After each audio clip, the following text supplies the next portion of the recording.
नमस्ते दोस्तों। आज के इस विशेष विश्लेषण में आपका बहुत बहुत स्वागत है। आज हम एक ऐसी प्राचीन कथा की गहराई में उतरने वाले हैं जो सिर्फ एक कहानी का अंत नहीं बल्कि इंसान के जीवन का सबसे गहरा सत्य है।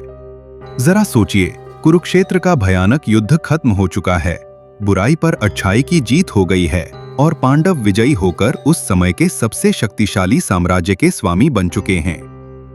लेकिन ठीक तभी कुछ ऐसा होता है जिसकी किसी ने सपने में भी कल्पना नहीं की थी। तो चलिए पांडवों के उस रहस्यमयी महाप्रस्थान यानी उनकी अंतिम यात्रा के रहस्यों को आज डिकोड करते हैं। अब यहाँ एक बहुत ही दिलचस्प सवाल उठता है। आप ही सोचिए ना, आपने अपने जीवन का सबसे बड़ा, सबसे मुश्किल संघर्ष जीत लिया है। आपको वो सब मिल गया है जिसके लिए आपने इतने वर्षों तक तपस्या की। फिर आप अचानक उसे छोड़ क्यों देंगे? स्रोत सामग्री हमें बताती है कि कुरुक्षेत्र युद्ध के बाद पांडवों के हृदय में एक बहुत ही गहरा वैराग्य उत्पन्न हो गया था। उन्हें इस बात का एहसास हो गया था कि यह सत्ता, यह वैभव, यह अंतिम सत्य नहीं है। इसलिए उन्होंने एक चौंकाने वाला फैसला लिया। उन्होंने हस्तिनापुर का विशाल राजपाट अपने पौत्र परीक्षित को सौंप दिया और फिर मुड़कर भी नहीं देखा। सब कुछ त्याग कर उन्होंने हिमालय की ओर अपनी अंतिम यात्रा शुरू कर दी। तो चलिए सबसे पहले बात करते हैं भाग 1 की, महाप्रस्थान, जो सिर्फ एक सफर नहीं बल्कि आत्मा की एक गहरी यात्रा थी। इस दुर्गम और बर्फीली यात्रा में जो बात सबसे ज्यादा ध्यान खींचती है ना, वह है एक रहस्यमयी साथी। पांडवों और द्रौपदी के अलावा एक कुत्ता चुपचाप उनके साथ चलता रहा, बिल्कुल अंत तक। अब आप सोच रहे होंगे कि एक साधारण कुत्ते का इस महाकाव्य की अंतिम यात्रा में क्या काम। खैर, इस बात को अपने दिमाग में जरूर रखिएगा, क्योंकि आगे चलकर आपको पता चलेगा कि यह कोई साधारण जानवर नहीं था। इसके पीछे एक बहुत बड़ा रहस्य छिपा है। अब आते हैं भाग 2 पर, पतन के सूक्ष्म कारण। आखिर इतने महान योद्धा रास्ते में क्यों गिर जाते हैं? जैसे जैसे वह ऊपर चढ़ते हैं, एक बेहद दुखद घटना होती है। मार्ग में सबसे पहले द्रौपदी गिर पड़ती हैं। जो महारानी इतने बड़े युद्ध का कारण बनी, वह अचानक उस बर्फ में गिरकर अपने प्राण त्याग देती हैं। भीम, जो अपनी पत्नी से बेइंतहा प्रेम करते थे, पूरी तरह चौंक जाते हैं। वह वहीं रुक जाते हैं और युधिष्ठिर से पूछते हैं, हे धर्मराज, द्रौपदी क्यों गिरी? उन्होंने तो जीवन में कभी कोई पाप नहीं किया था। और सच कहूं तो यह एक ऐसा सवाल है जो हमें भी सोचने पर मजबूर कर देता है। आखिर द्रौपदी ही सबसे पहले क्यों गिरी? युधिष्ठिर का उत्तर सच में बहुत ही गहरा था। उन्होंने बताया कि द्रौपदी का दोष अर्जुन के प्रति उनका एक विशेष मोह था। देखिए, हालांकि वह 5 भाइयों की पत्नी थी, लेकिन उनके मन के किसी बहुत ही गहरे कोने में अर्जुन के प्रति एक विशेष आसक्ति और थोड़ा पक्षपात था। अब यह बहुत ही सूक्ष्म बात है ना? बाहर से देखने में तो यह कोई बड़ा अपराध बिल्कुल नहीं लगता, लेकिन आध्यात्मिक यात्रा में यह छोटी छोटी, सूक्ष्म और छिपी हुई आसक्तियां ही आत्मा का सबसे बड़ा बोझ बन जाती हैं। इसके बाद तो जैसे एक सिलसिला सा शुरू हो जाता है। पतन का यह क्रम बहुत ही सुनियोजित तरीके से होता है। द्रौपदी के गिरने के बाद सबसे छोटे भाई सहदेव गिरते हैं, फिर नकुल गिर जाते हैं। उसके बाद कुरुक्षेत्र के सबसे बड़े नायक अर्जुन भी अपना संतुलन खो बैठते हैं और गिर पड़ते हैं। और अंत में अपार बल के स्वामी भीम भी इस यात्रा को पूरा नहीं कर पाते। यह हमें साफ दिखाता है कि कोई भी व्यक्ति, चाहे वह कितना भी सुंदर, ज्ञानी, वीर या बलवान क्यों न हो, वह अपनी आंतरिक कमियों से बच नहीं सकता। यहाँ पर एक बहुत ही चौंकाने वाली बात सामने आती है। युधिष्ठिर एक एक करके अपने भाइयों के पतन का कारण बताते हैं। अगर हम इसे ध्यान से देखें तो सहदेव, जो त्रिकालदर्शी थे, उन्हें अपने अपार ज्ञान का भारी गर्व था। नकुल को अपने शारीरिक सुंदरता पर अहंकार था। अर्जुन को अपनी बेजोड़ वीरता पर अभिमान था और भीम के अंदर अपनी शक्ति को लेकर नियंत्रण का अभाव और भोजन के प्रति अत्यधिक प्रेम था।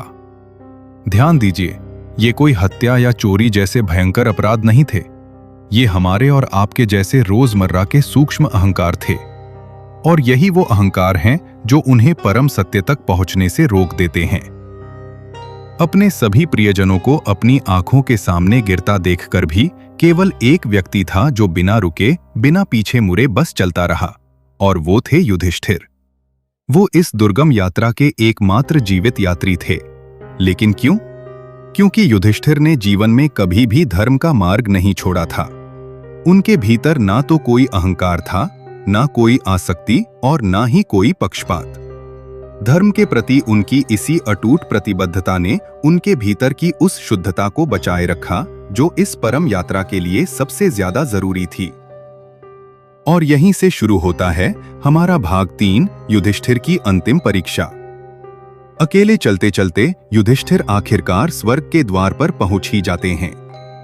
वहां स्वयं भगवान इंद्र उनका स्वागत करने के लिए अपने रथ के साथ खड़े हैं।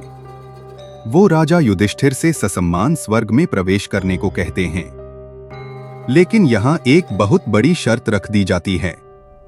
जब युधिष्ठिर उस कुत्ते को, जो शुरू से उनके साथ था, अपने साथ अंदर ले जाने लगते हैं, तो इंद्र उन्हें रोक देते हैं और कहते हैं, रुकिए, स्वर्ग में कुत्तों का कोई स्थान नहीं है। इंद्र बिल्कुल स्पष्ट कर देते हैं कि राजा युधिष्ठिर तो अंदर आ सकते हैं, लेकिन इस जानवर को यहीं इसी वक्त बाहर छोड़ना होगा। अब इंद्र की ये शर्त सुनकर युधिष्ठिर ने जो जवाब दिया ना, वो सच में रोंगटे खड़े कर देने वाला था। वो पूरे दृढ़ निश्चय के साथ कहते हैं, जो मेरे साथ अंत तक रहा, जिसने इतने बुरे वक्त में मेरा साथ नहीं छोड़ा, उसे मैं अपने स्वार्थ के लिए कैसे त्याग दूं? ये घोर अधर्म होगा। जरा इस गहराई को समझिए। युधिष्ठिर अपने स्वर्ग के अनंत सुख को ठुकराने के लिए तैयार हैं, वो भी सिर्फ एक मूक जानवर के प्रति अपनी वफादारी निभाने के लिए। उनके लिए सत्य और धर्म स्वर्ग से कहीं ऊपर थे। और दोस्तों, यहीं पर इस प्राचीन कथा का सबसे बड़ा रहस्य खुलता है। जैसे ही युधिष्ठिर उस कुत्ते के लिए स्वर्ग ठुकराते हैं, वो कुत्ता तुरंत अपने असली रूप में आ जाता है। वो कोई मामूली कुत्ता था ही नहीं, वो स्वयं धर्मराज यम थे, यानी न्याय के देवता। उन्होंने ही युधिष्ठिर की परीक्षा लेने के लिए उस कुत्ते का रूप धारण किया था। असल में ये युधिष्ठिर की अंतिम और सर्वोच्च परीक्षा थी, ये देखने के लिए कि क्या वो स्वर्ग के लालच में आकर अपने धर्म से भटकते हैं या नहीं। और युधिष्ठिर ने इस अंतिम परीक्षा को पूरी तरह से पास कर लिया था। चलिए अब बढ़ते हैं हमारे आखिरी हिस्से की तरफ, भाग 4, जीवन के लिए शाश्वत संदेश। देखिए, ये कथा हजारों साल पुरानी जरूर है, लेकिन अगर हम इस पूरी यात्रा का सार निकालें तो आज के जीवन के लिए 4 बहुत ही बड़ी बातें सामने आती हैं। पहला, आप दुनिया में कितनी भी बाहरी सफलता क्यों न हासिल कर लें, आपकी असली कीमत आपकी आंतरिक शुद्धता से ही तय होती है। दूसरा, हमें अपने उस सूक्ष्म अहंकार से हमेशा सावधान रहना चाहिए जो हमारे भीतर छिपकर बैठा रहता है, चाहे वो हमारे ज्ञान का हो, रूप का हो या हमारी ताकत का हो। तीसरा, सच्चा धर्म या सही आचरण ही वो इकलौता साथी है जो कभी आपका साथ नहीं छोड़ता। और आखिरी बात, सच्ची और स्थायी शांति बाहरी चीजों को जमा करने में नहीं, बल्कि त्याग और सत्य के मार्ग पर चलने में है। अगर हम इस पूरे विश्लेषण को एक तराजू में तोलें, तो 2 चीजें बिल्कुल आमने सामने खड़ी होती हैं। एक तरफ है भौतिक उपलब्धियां, जैसे पांडवों का जीता हुआ वो विशाल राज्य, अकूत धन, सत्ता और दुनिया भर की बाहरी सफलता। और दूसरी तरफ है आंतरिक शुद्धता, आपका आध्यात्मिक विकास, सत्य का पालन और अपने खुद के अहंकार पर विजय। ये अंतिम यात्रा हमें साफ तौर पर सिखाती है कि जीवन के अंतिम पड़ाव पर ये सारी भौतिक चीजें यहीं इसी दुनिया में रह जाती हैं। केवल आपकी आंतरिक शुद्धता ही वो इकलौती पूंजी है जो आत्मा के साथ आगे के सफर पर जाती है। तो दोस्तों, इस विश्लेषण के अंत में मैं आपको इस बहुत ही गहरे और विचारोत्तेजक प्रश्न के साथ छोड़ना चाहता हूँ।